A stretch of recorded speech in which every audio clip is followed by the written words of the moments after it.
50 years ago, we were small children in our neighborhood. It was a very hospitable, warm place. Back in those days, it was peace and quiet in our neighborhood. Kind and people and gentle people. Everybody looked out for one another. I had two of the greatest parents that ever walked this planet. They taught us right from the get-go, don't hate people, love all people, treat all people decent. My dad was very fiery, very articulate, cocky. I found boxing at 10 years old. My brother found boxing at 12 years old. Muhammad was always training in the gym, and first in the gym, last to leave. Very dedicated. He would say, Rudy, let's go to the gym. From the time when Muhammad first discovered boxing, he always predicted he would be a world champion. He would go in the neighborhood and say, I'm gonna be the greatest boxer ever lived. Kids would say, oh, Cassius Clay, you ain't gonna do nothing. He said, I'm gonna be great. One day you're gonna say I'm gonna be great. Who's the heavyweight champion of the world? I am the king of the world. I'm like a butterfly. I don't want to brag or nothing, but I'm bigger than boxing. Mr. Muhammad Ali has just refused to be inducted into the United States Armed Forces. Don't get on me. I'm a victim of circumstances. Cassius Clay was my slave name. I'm no longer a slave. I took my step back because I am a Muslim. And we fought in all the wars. And we still fight now. And still a nigga.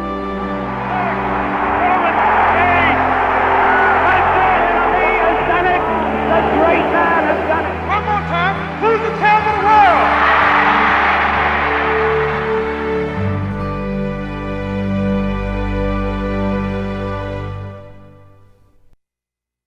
I am the king of the world. Hold it. I'm pretty. Hold it. You're not that pretty. I'm a bad man.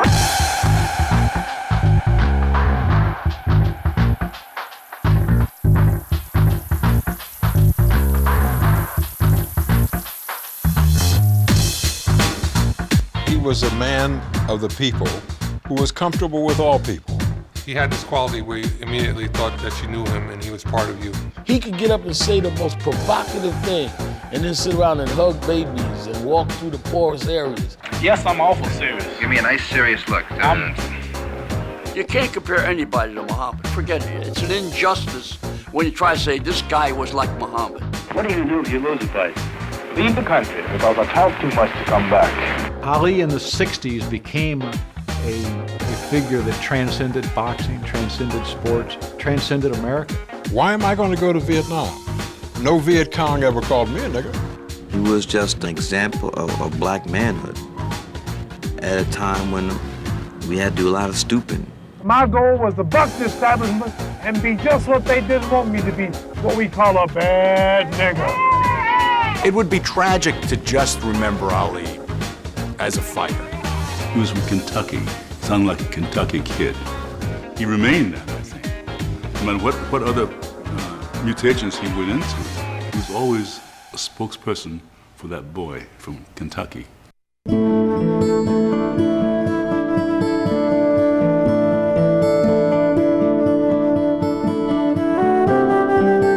There were two Louisvilles. There was your white Louisville and there was your black Louisville. Movie theaters were segregated. Ali knew that. Cassius Clay Jr. knew that. The schooling was entirely segregated. The first white people that he dealt with were in the ring. Segregation is a very bitter pill to swallow.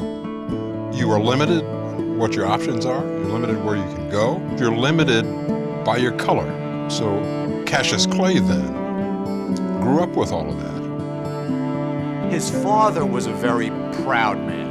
His father was also very suspicious of white people, thought that they had actually held him back.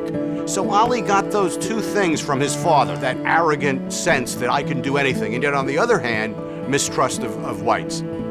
I don't think that Ali was against any race of people, white, black, or polka dot. I just think that he didn't want you to deny him because he was black. There was no denying the young Cassius Clay. No denying the ambition, the talent, the pride. There was always inner strength beneath the beauty, conviction behind the words. The poetry of his motion and mind were the products of God-given potential harnessed by hard work.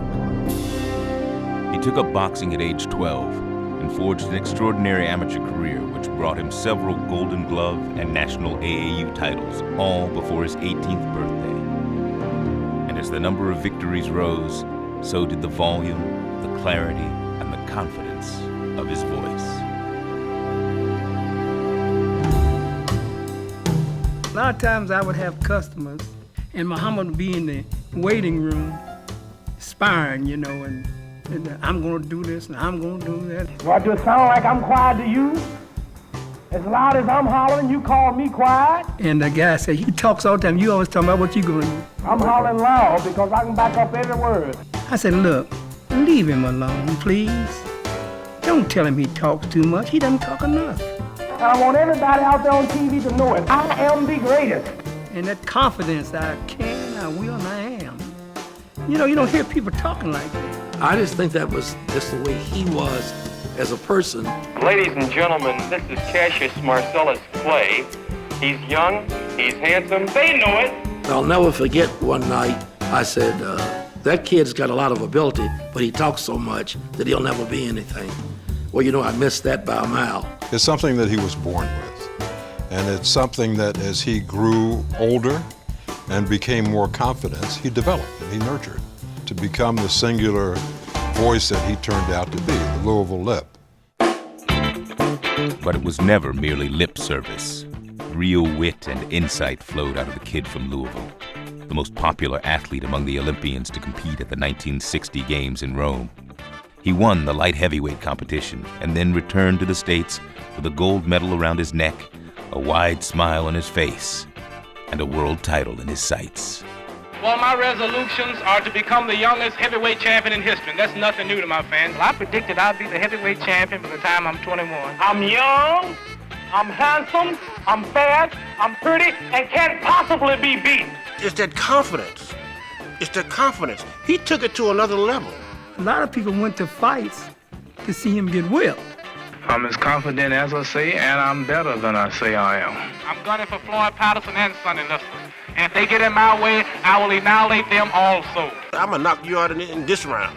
Well, I'm gonna knock you out in that round. You can't hit me. Come on, man. I'm gonna stand right in front of you and I'm gonna whoop you.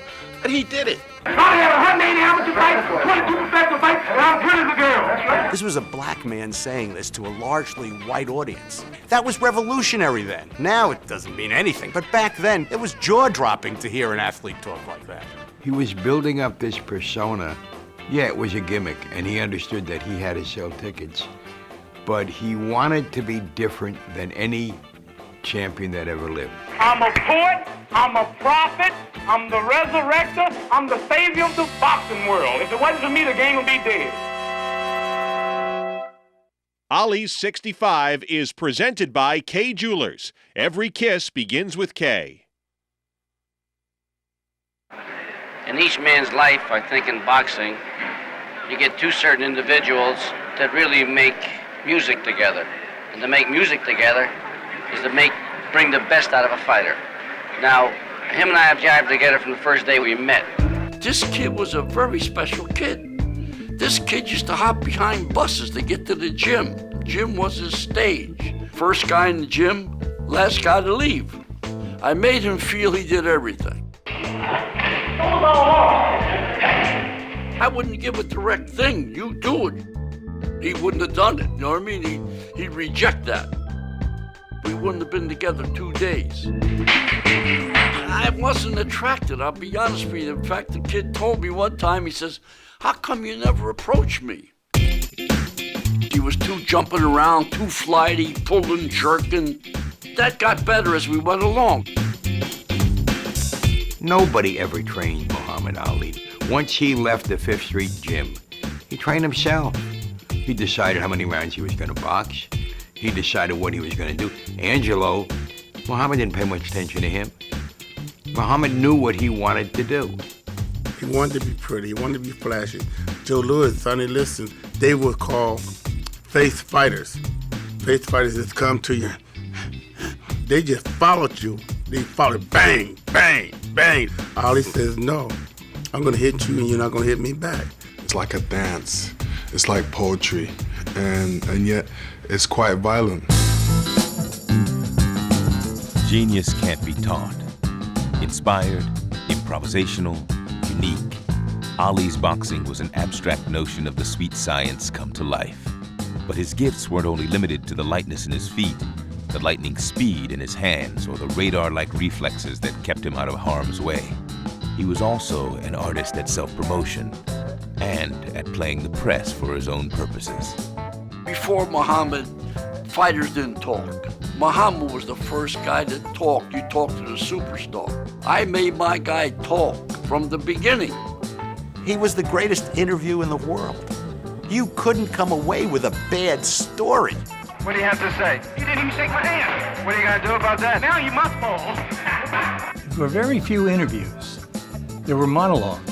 Well, all these big mouth people here in Miami talking about I talk too much and this one's gonna whoop me. Well, I want all of them to be there and I'm gonna shut up all of his mouth. He was always trying to help the promotion. Nobody today gets it. Ali got it. I remember coming to him before the Buster Mathis fight in the Astrodome. And Buster was really so in awe of Ali, and anything Ali said, Buster would laugh. So I said, Champ, we really got to come up with something. This is just not selling. We're in the Astrodome. And his eyes got big and bright. I got it. I got it. We'll make front page headlines around the world. I said, what is it? I couldn't wait. I couldn't wait to hear what he was going to tell me. He says, you could have me kidnapped. The greatest came to perfect the greatest show on earth.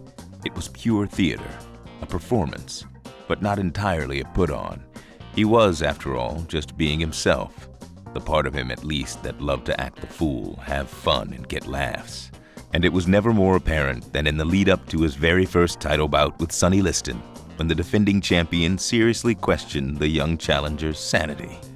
He went to new theatrical heights at that press conference. He's waving his arm like this, and he's saying, you can't beat me. You know you can't beat me. You tell it to your camera, your TV man, your radio man, and you right there in the whole world. If somebody wants to whoop me, I'll kick his feet in the rain. I'm bad. I'm bad. Man, I ain't scared. I'll come to your house at 2 o'clock in the morning looking for you. I don't get hit. Like, I don't get hit. I'm so pretty. Everything is calculated. Every single thing is calculated. He expanded the whole world of boxing. I think he single-handedly, brought boxing into your living room. That's when I knew he was superstar. Because when he would turn the camera on, the kid was ready. Let's get it on. Want to go now? Ali's 65 is presented by K Jewelers.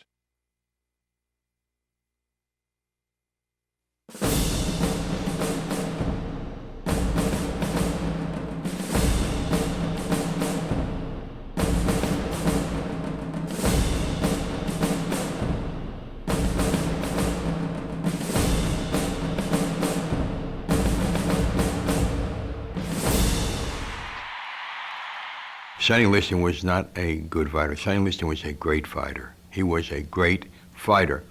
Liston was the ultimate bully. Well, he was a big, tough thug. That's what he was. And he could punch. I think that the difference between Cassius Clay and Sonny Liston was like the difference between night and day, the difference between darkness and light. I remember that fight and remembered wondering if Cassius Clay would come out whole.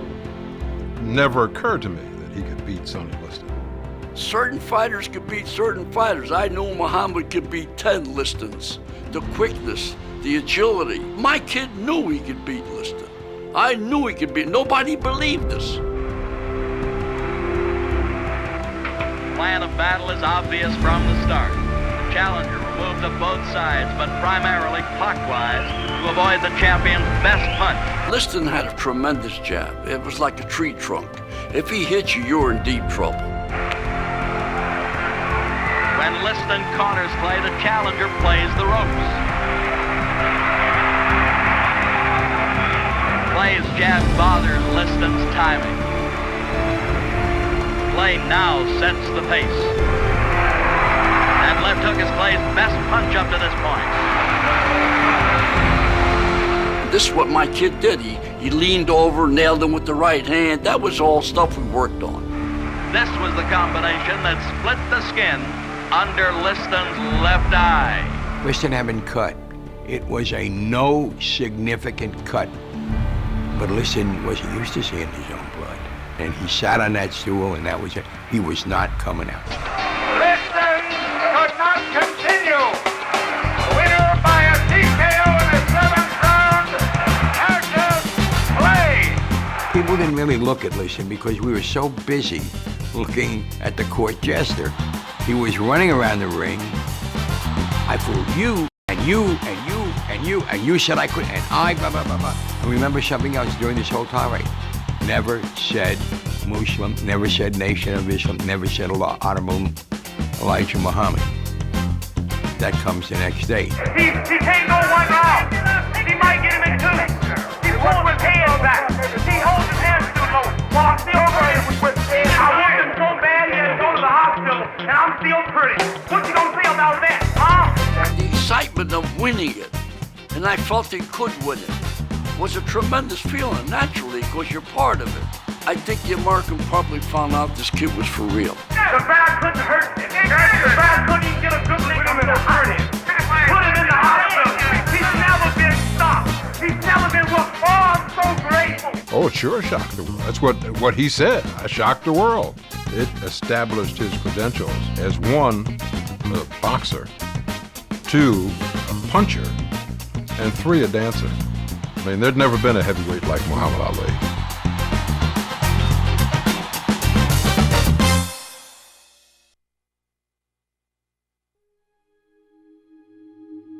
Do you think it has anything to do with your being a member of the Black Muslims? No, the Black Muslim is the name you give it and the press give it. We're not Black Muslims. My religion is Islam, which means peace. The press is constantly trying to paint him as something other than what he actually is. He doesn't smoke, he doesn't drink. In fact, if he was white, they would be referring to him as the All-American Boy. Cassius Clay was my slave name. I'm no longer a slave. What does it mean? Muhammad means worthy of all praises, and Ali means most high. Where did this come from, the title of the Muslims being a hate group? Well, the press, the anti-Muslim press, tried to paint that distorted image purposely to make most of the Negroes in this country afraid to be identified with it. Cassius destroyed that image the other night when he knocked out Sonny Liston.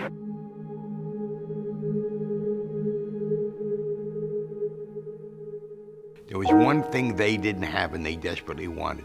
They didn't have a name for the stationery.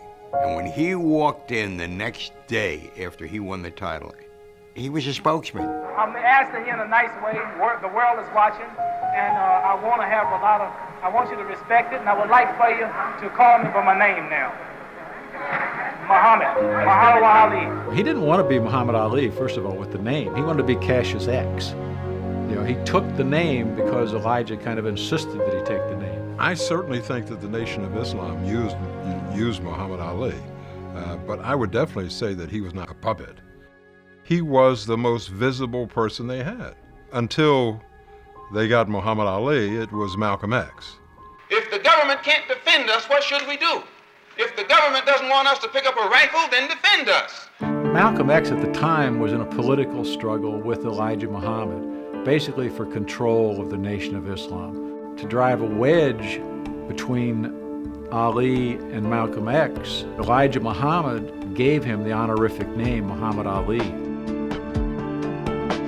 The theology of Elijah Muhammad and the Nation of Islam included references to a race of pale-skinned, blonde, blue-eyed devils and a spacecraft called the Mother of Planes.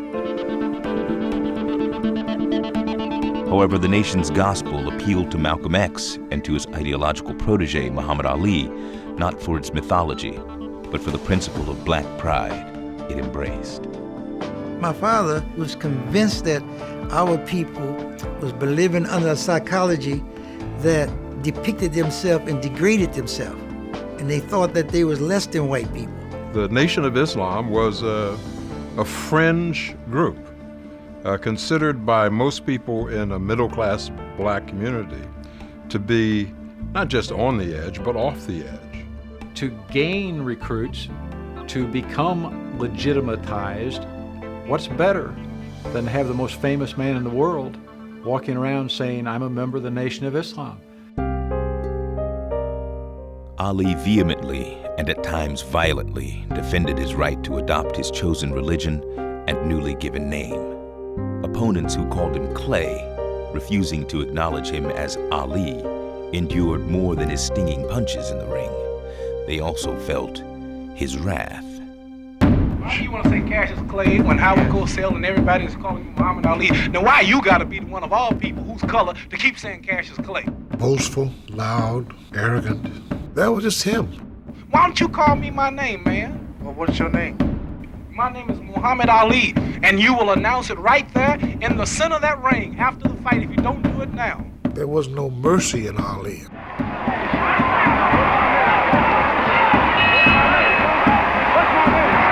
think that he's deliberately doing that? I think so. You do? What do you think, George? I think so. He's just letting him hang on. He's trying to humiliate him like he said he would.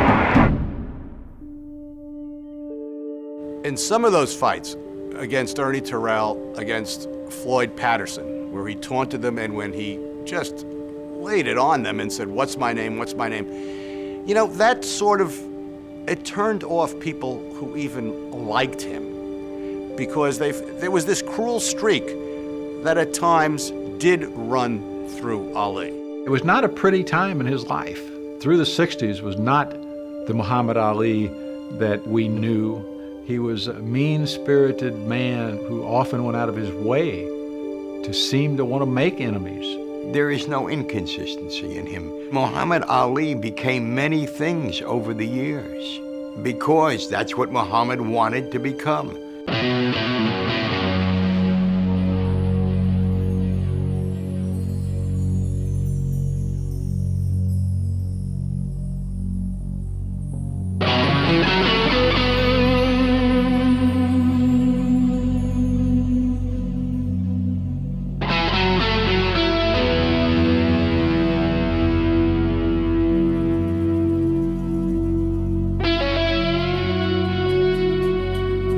Young black Americans were going to Vietnam in disproportionate numbers to the population. Because if you were in college, you could get a deferment. If you had political, economic connections, chance you could use those to get a deferment. If you're poor and black, you had none of that. So you went to Vietnam. Unlike Korea and unlike Iraq, Vietnam was a black man's war. And the people who would have had to fight that war, they knew where they stood. And to them, he was the guy. He rocked the sport until the draft came up. Then he rocked the world. Ladies and gentlemen, Mr. Muhammad Ali has just refused to be inducted into the United States Armed Forces. No, I will not go 10,000 miles from here to help murder and kill another poor people simply to continue the domination of white slave masters over the darker people of the earth. I don't believe it was ever Ali's thought to refuse to serve in the U.S. Army. I believe it was Elijah Muhammad's thought, Elijah Muhammad's order to his underling, Muhammad Ali, that you will not serve. If you were a member of the Nation of Islam, you followed Honorable Elijah Muhammad. Whatever the punishment, whatever the persecution is for standing up for my religious beliefs, even if it means facing machine gun fire that day, I will face it before denouncing Elijah Muhammad and the religion of Islam. I'm ready to die. My father himself has spent time in jail for not going to the army. My older brothers, they had spent time for not going to the army. So he feels that he couldn't do no less than say, I'm not going either. The last person who had said no to Elijah Muhammad was Malcolm X. Consequently, Malcolm X was assassinated by the Nation of Islam.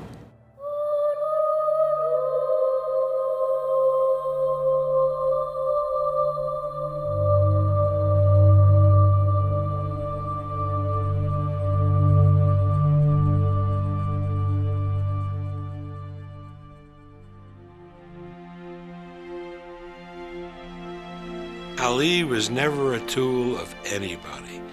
Ali did what he wanted to do. Why he said no didn't matter. When he said no didn't matter. Did somebody order him to say no? That didn't matter. All that mattered was that he paid the price. He denounced the war before Martin Luther King did. He was opposed to the role of this government.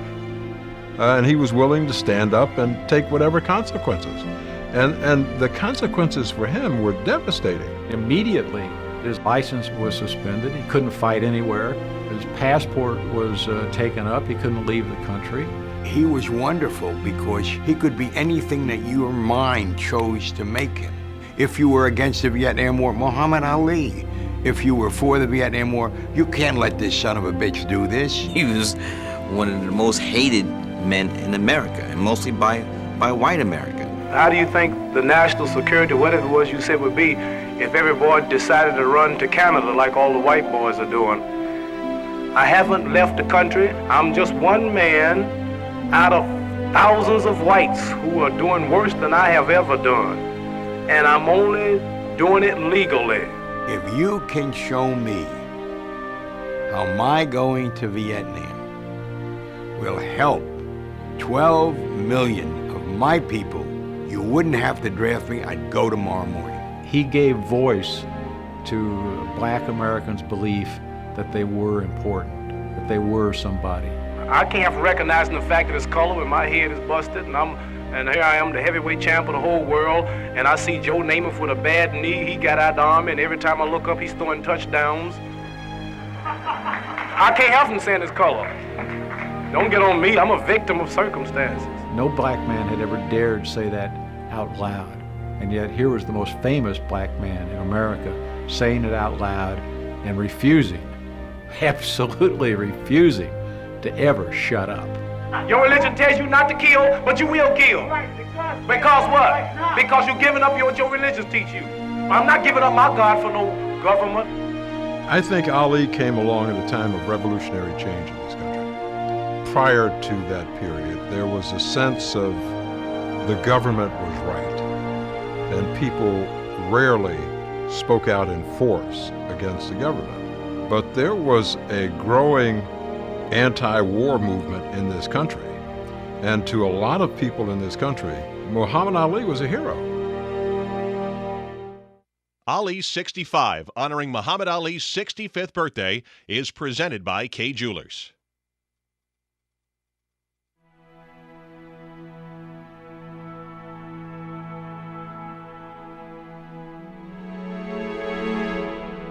Everything good and of authority was made white. We look at Jesus, we see a white with blonde hair and blue eyes. Now I'm sure if there's a heaven in the sky and the colored folks die and go to heaven, and where are the colored angels? They must be in the kitchen preparing the milk and honey. I took my step back because I am a Muslim. There are 750 million more that believe just like me. Why are we called Negroes? Chinese are named after China. Cubans are named after Cuba. Russians are named after Russia. I'm not saying it. And we slaved and died. And we fought in all the wars. And we still fighting in them. And still a nigger. What country is named Negroes? I'm not burning no draft cards. I still have it. I'm not laying on the Pentagon steps. I'm not hanging statues of Lyndon Johnson. I'm not burning American flags. I'm only following the law.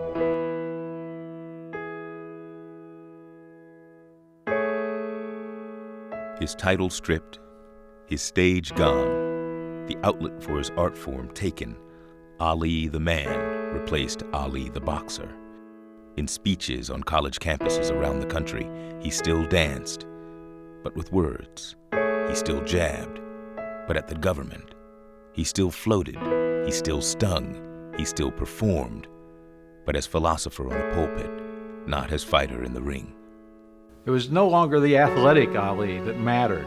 Now it was an Ali that was on a world stage. It was an Ali that was preaching. It was an Ali that was doing now what he saw Dr. King do.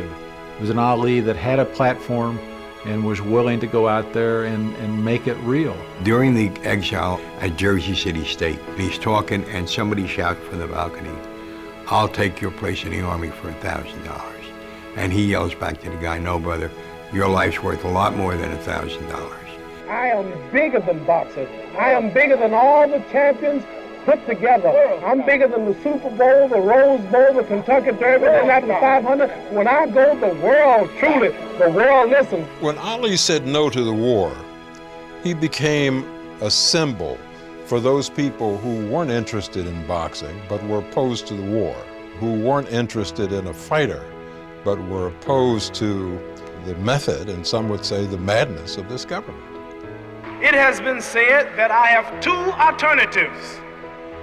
Either go to jail or go to the army. At least 7 times was one legal decision away from going to prison for 5 years, and he would have done it. But I would like to say that there is another alternative, and that alternative is justice. He gave up almost 3 years of his prime. Why would he do that if it was for no other reason than his philosophy that he believed in? He faced 2 legal battles, to regain the right to fight and to overturn his conviction on draft evasion. In Georgia, where there was no state athletic commission, local Atlanta politicians green-lighted a bout in 1970. His first fight in over 3.5 years ended with a 3rd-round TKO of Jerry Quarry. 6 weeks later, a federal judge in New York ordered the state to restore Ali's license. At Madison Square Garden, Oscar Bonavina pushed Ali to the limit before succumbing in the 15th round. These were the first fights after a long layoff. But even accounting for ring rust, it was clear that Ali was no longer the untouchable fighter he had been before. The Ali that came back was slower. He had lost a lot of his reflexes, but what he proved was that he was still the smartest guy in the ring, and he had a hell of a chin. The Ali that you saw at any stage of the game was a great fighter. The Ali you saw as a kid matured into what a great fighter is supposed to be. He wasn't quite as fast, but he was still better than anybody except Joe Frazier.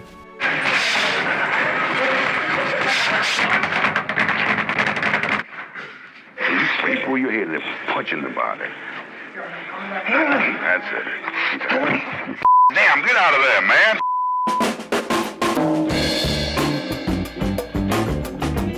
Frazier was a great fighter. Ali was a great fighter. We didn't know which was the greatest fighter. You know, Ali had been away for almost 4 years. In the meantime, Frazier had risen to the championship, at least given the championship. And Ali, we shouldn't forget, had become bigger than boxing. So suddenly he's back. The styles were perfect. I mean, you had this one great boxer and this other great warrior who just didn't know anything but yet to come right at you. You could not escape from Joe Frazier.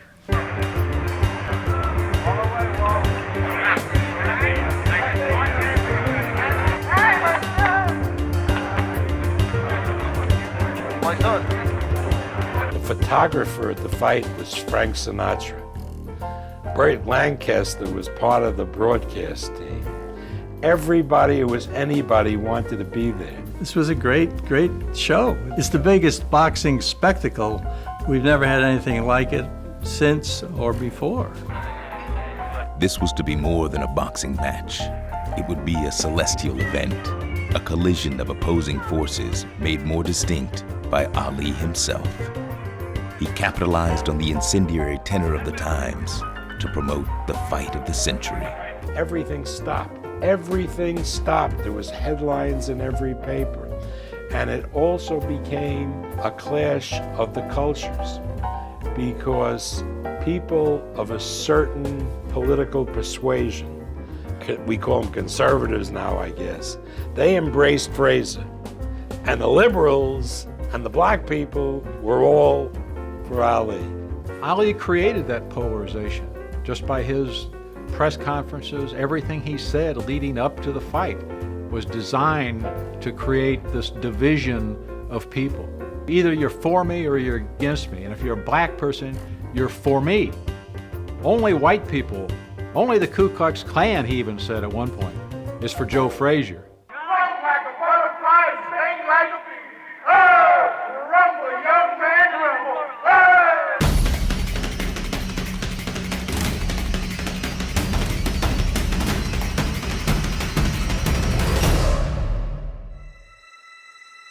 Joe Frazier would have beat an awful lot of fighters.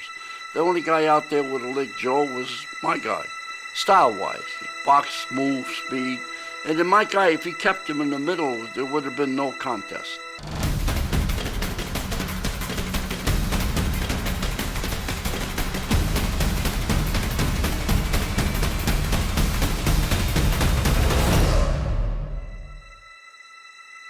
That shot that he got hit would knock out anybody, but he got up.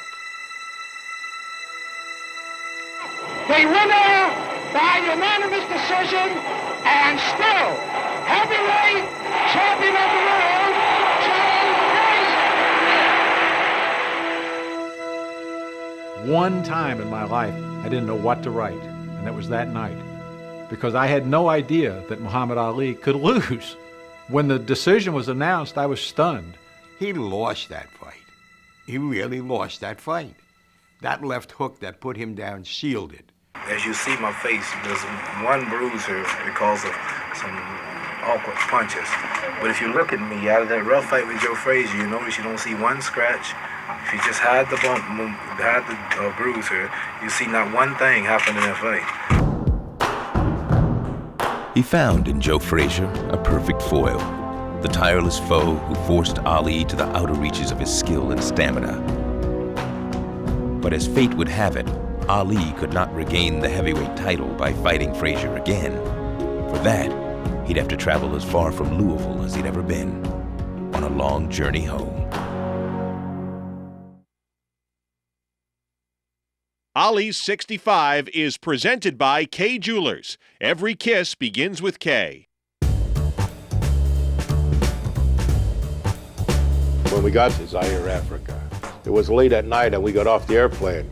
And you hear everybody yelling, Ali, Ali. And he turned to me and he said, who don't they like here? I said, I guess white people. He said, well, how can I tell if George Foreman's white? You're here with me and Angela. So I said, the Belgium. And he puts his hands in the air. George Foreman's of Belgium.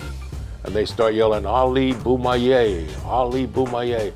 So I turned to our interpreter and I said, Galinga, what is that? He said, that means Ali, kill him.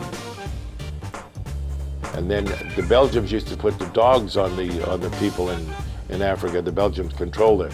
And here comes George Foreman off the airplane with a big German Shepherd dog. I said, we're home free. The fighters earned more money, traveled a greater distance, and brought along bigger entourages than for any other fight in history.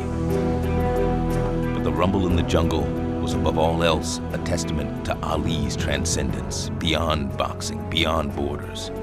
He was beloved around the world as athlete, activist, showman, and conqueror, especially in the land from which his ancestors had been taken in chains. The king is going home to reclaim his crown. I knew when we got there that our kid would be the favorite because they adopted him right away. George Foreman was the enemy. Ali had charmed Zaire, and I'm sure he charmed all of Africa. I doubt if there was anybody outside of George Foreman's immediate family who really wanted George Foreman to win. But the prevailing sentiment among the experts was that Foreman would not only win, he would destroy Ali. As a pro, Foreman bludgeoned his way through the ranks with devastating knockouts of Joe Frazier and Ken Norton, the only two men who had beaten Ali. And Foreman, who projected a surly and private persona back then, was ominous and all business as he prepared for the fight. Everybody had such fear going into that fight that Ali would seriously be hurt by the monster Foreman. George Foreman looked invincible. There is no way that any fighter, even Ali, could have been watching Foreman train and hitting that heavy bag and thinking, what have I gotten myself into? Muhammad Ali never had any fear. They had a press conference in New York City. Muhammad Ali and I and Jack Dempsey was talking, and in comes George Foreman, and he stopped, and he's staring at him. And Ali said, "Excuse me, Mr. Dempsey." And he went right up to George Foreman's face. He said, "You staring at me, I'll whip your butt right here. Who do you think I'm scared of you? I ain't scared of you." Sonny Liston did that when he was a little boy. "I'll whip your butt right here." And Foreman started looking down and he said, "Do you hear me, boy? I'm talking to you." And Foreman looked down and walked away. And Ali came right back. "Excuse me, Mr. Dempsey, I just won round one."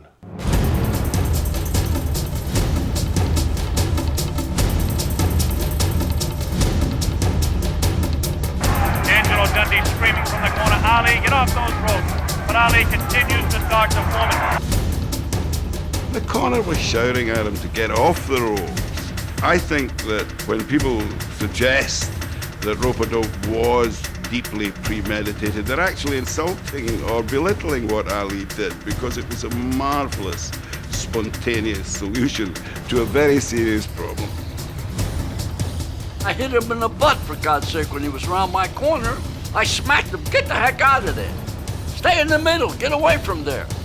I know what I'm doing." It was his innovation, not mine. George hit him with some horrendous shots. Ali looked at him and said, "Is that all you got?" And he kept working on George's ego, his mind, and it worked. Ali has tremendous look of confidence on that face. These punches are landing, bouncing off the eye of the heavyweight champion of the world, George Foreman. Foreman has his work cut out for him. The one thing I'm assured of, I hurt him as much as I've hurt anybody else I've boxed, but I've never fought anyone with that kind of determination. Oh, great left hand taken on the face of George Foreman. The first time Muhammad Ali brought in the rope-a-dope, it was like, yo, everybody's saying, what is this guy doing? What is he doing? It may look like he's getting punched, but his defense is up. He's just saving energy. He's allowing the other guy to punch himself out. And then he seizes that moment and knocks him out. Unbelievable. Ali, a sneaky right hand. Another sneaky right hand.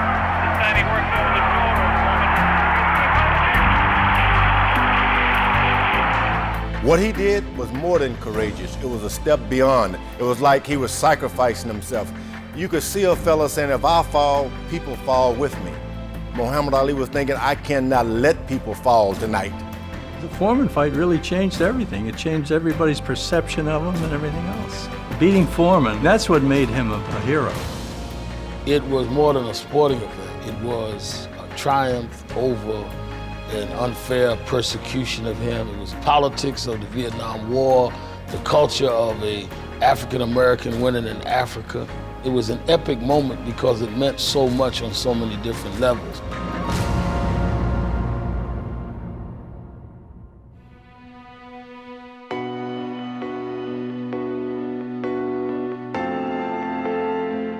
In a perfect world, perhaps he would have stopped there, his title regained, his legend confirmed. Instead, he held on too long, wanting to please, daring to dream to the end.